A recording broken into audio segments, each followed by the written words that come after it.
Quilters Newsletter TV, the Quilters community, is brought to you by Handi Quilter, designed by a quilter for quilters. Sulky, express yourself with sulky and create with confidence. Brother, it's so easy with Brother at your side. And Quilt Cut, easy fabric cutting for quilters. Hello, I'm Patrick Lose, and welcome to another episode of Quilters Newsletter TV, the Quilters community. I'm here with Kay Capps-Cross, my friend who's joined me to work on this project, Heart to Heart. How you doing, Kay? I'm doing great. How about you? I'm doing well. However, we've got a little bit of a problem to solve here on this project. For a lot of people, bias binding is sort of the bane of their quilting existence. Yes. And I'm going to try to make it a little bit easier, but not only do we have bias binding to contend with, but we've got a scalloped edge. Yes, thank you very much for that. Yeah. It's not just a round edge, but it's a scalloped edge. But I think it really makes the project, so it's worth the little bit of trouble that we're going to have to go to come up with some bias binding. Now, the way that I learned how to do continuous bias binding was in costuming classes and doing it for different reasons, but it all works the same way. And it basically is a calculation that you just have to figure the area of the amount of binding that you need to cut, the area of fabric that it's going to take. Okay. Yeah. And then this is going to throw so many people. Then you have to find the square root of it. And I know that's a completely foreign term to so many. But there's a button on the calculator that will actually tell you what the square root of a number is. So I brought a calculator with me. Lovely. And we're just going to talk through this and make it very simple. I'm going to bring this back though because we do need to take a measurement. And and if you uncover that, it's like a shiny. Yes. The first measurement that we need in the calculation that we're going to make, and basically I'll tell you what that is first. You need to measure the circumference of the project, the outer edge of the project, the scalloped edge. You multiply it by the width of the binding that you would like to put on the project. And I always use a 1/4 inch binding. I think you said you 2 1/4, yeah. Or 2 1/4, I'm sorry. That's what I use as well. And sew it on at a 1/4 inch, right. So you're going to multiply the circumference by the width of the binding to find the area. Okay, so far so good. Well, that's so far so good. That's the most sense. difficult part. I mean, figure that, get your figure, and then you find the square root of that, and that square root is going to tell you what size square we need to cut to get all of that binding out of economically one long strip. That's how you do that. Yes, it's complicated when you hear it, and people kind of need to visualize it, so that's why I brought the calculator. That's as easy as looking at a chart. Oh yeah. It's very easy. So when I lose my chart again, I can do it myself. Oh yeah, no, it's very easy. So what I'm going to do is just measure 1/4 of the way around and multiply it by 4. It's just easier on this scalloped edge to do that. And I'm just going to go around the outside, and I'm generous. I mean, let it be a little bit more than what you need too. So we've come out to about 15 inches is what we're going to need to multiply by 4. So that gives us 60. Well, let's do it all on the calculator. So we've got it all right in front of us. So 16 inches was 1/4 of the circumference. So let's just take 16 times 4. That gives us 64 inches. It was 15, wasn't it? And I said 16. We should add a little bit extra anyway. I would add, so let's just I like say fudge 16. room anyway. Yeah, so 64 inches is our circumference with just a little bit of wiggle room.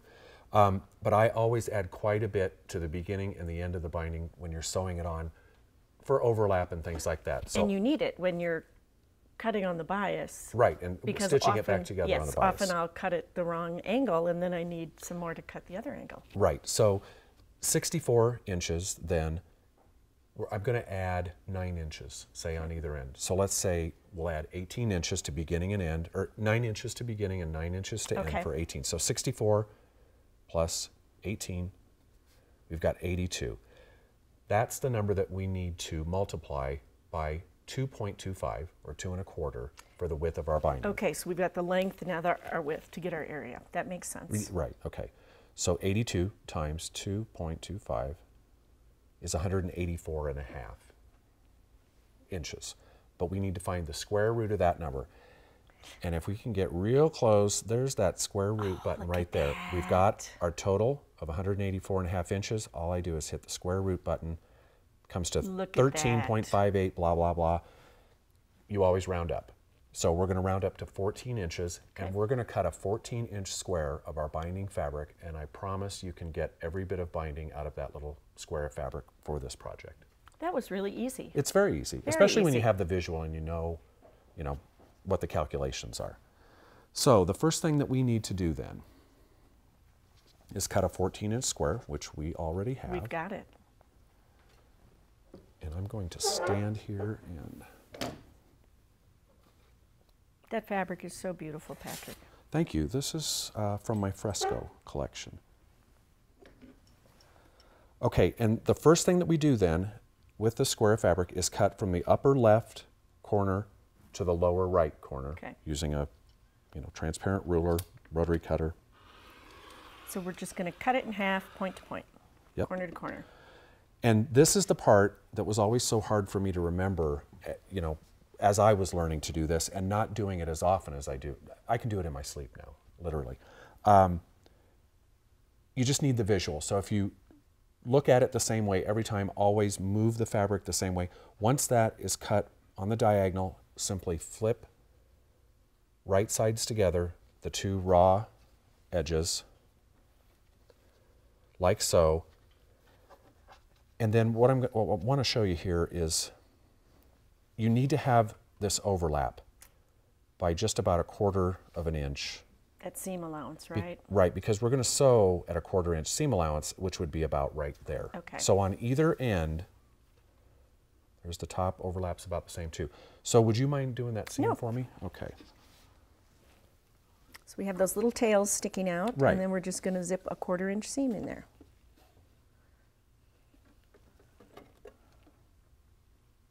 It's nothing to sew. It's the calculations. And to get to this point. Right, right.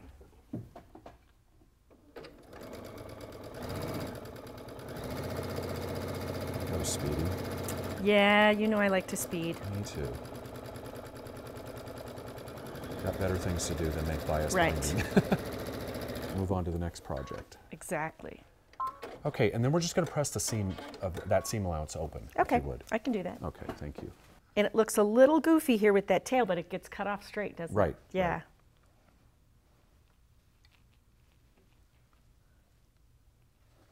Wow, I think I lined it up pretty well. What do you think? That looks great. Definitely. Okay, so the next thing that we're going to do, because we're making 2 1/4 inch binding, or that's what I like to make, we're going to take our gridded ruler, and from the long raw edge, we're going to lay this on, a mat. It helps just to line it up for yourself. We're going to, at 2 1/4 inches up from the raw edge, we're going to draw a line. And you don't have to worry about, I'm using a permanent marker here, but these lines are not going to be seen when we're finished with the binding. I mean, we need to see them now, but. And this shape brings up high school geometry, doesn't it? Parallelogram? Yes, I love that word, parallelogram. But you're a math person too. No, I love geometry. Only math that applies to quilting and music. Oh, really? Well, that's yeah, the and only music. Math I really like. That's definitely math also. Checkbook math, not so much. Yeah, well, utilitarian math. Yes. Okay, so this one we just cut off. This is going to be the only waste in this entire piece. Sorry there. We cut off the last one because it's not 2 1/4 inches. There's not enough. Okay, so you cut that off, get it off right away, so you don't even think about it. We don't need that. Okay. Now this really is the part that everyone makes their most mistakes on, I would say. And again, it's because it's so, for me anyway, it was such a visual thing that I needed to be able to picture it in my head. You're going to turn this over and then immediately turn it this way. Then you're going to pull that top point and bottom point together. Now you see how? Oh, we've got a tube. Well, not yet. Well, we will if we sew it. On its way, yes. That's right, on it's on its way to a tube. Okay, but you can see here how the lines all match each other. Mm-hmm. We don't want that. We don't want them to match there. We're not going to make an even tube. If you forget to do this part, it will not work. That's right. You'll end up with a cowl neck, won't you? Could be. That wouldn't work on our quilt. No. What we want to do is offset both sides by 1. Okay, you see how there's one section on either end of that. We're going to sew a seam there to connect those lines at 1/4 inch. To be able to make those lines match, though, we have to put this together in a way that all the lines, and I just pick up one line to show, we need to overlap them by about 1/4 inch on each side. So they're right on top of each other at the seam allowance. And where they crisscross lands right on that 1/4 inch seam. So let me grab. And then you do pin this? I'm going to pin here just to show, let's see how close we are. At 1/4 inch there, I've almost got it. So let's put a pin there, and if you would sew that for me. I think it's gonna, we'll be pretty close to being on. Let me put one more pin. If it's a little bit off, it doesn't matter anyway, but we want to get those lines as close as possible to each other. And this part, I always like to tell people if it looks really, really goofy, it's right. Exactly. It's twisted. Because it's going to look very crazy. That's what people, it's foreign to sew something like that. So a lot of people do it wrong and forget to offset those two sides. And then you end up with a tube, and when you go to cut your strip, you're cutting strips that are sewn together, and they're useless. Except for a cowl neck. Yeah, I guess. I haven't seen any quilted cowl necks. But no, but you know. And that's a good thing. Stranger things have happened.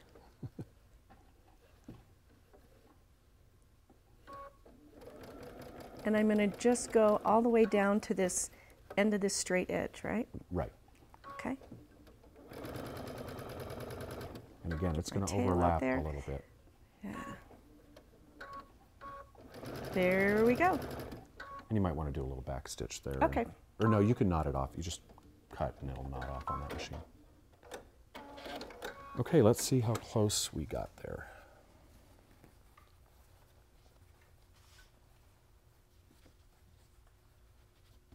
Almost dead on. Yeah. The one that we pinned first is real close. Good. If you wouldn't mind pressing that open. That open again? Okay. Yeah, it's better to do that right now to get the seams pressed open first. And do I want to press this little tail down 1/4 inch, or doesn't that matter? Okay. It doesn't matter.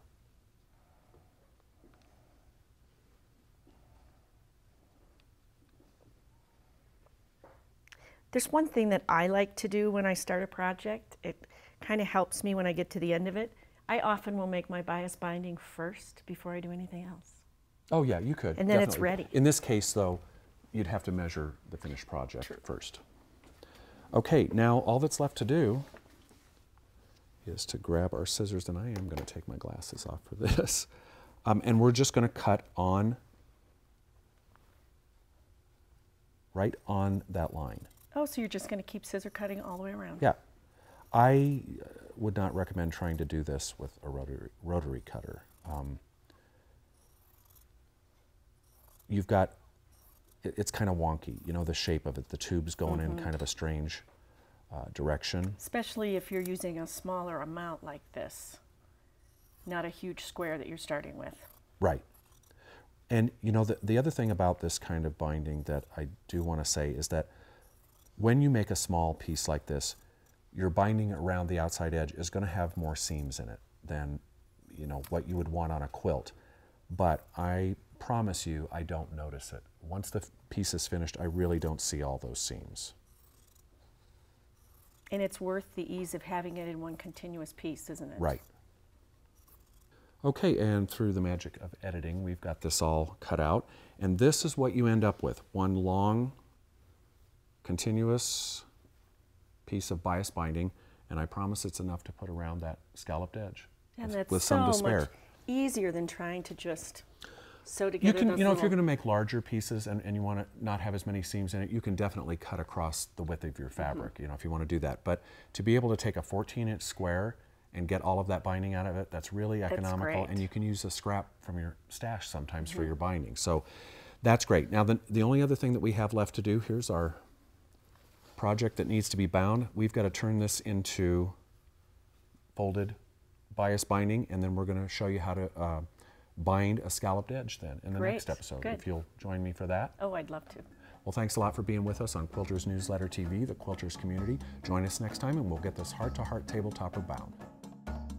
Quilters Newsletter TV, the Quilters community, is brought to you by Handi Quilter, designed by a quilter for quilters. Sulky, express yourself with sulky and create with confidence. Brother, it's so easy with Brother at your side. And Quilt Cut, easy fabric cutting for quilters.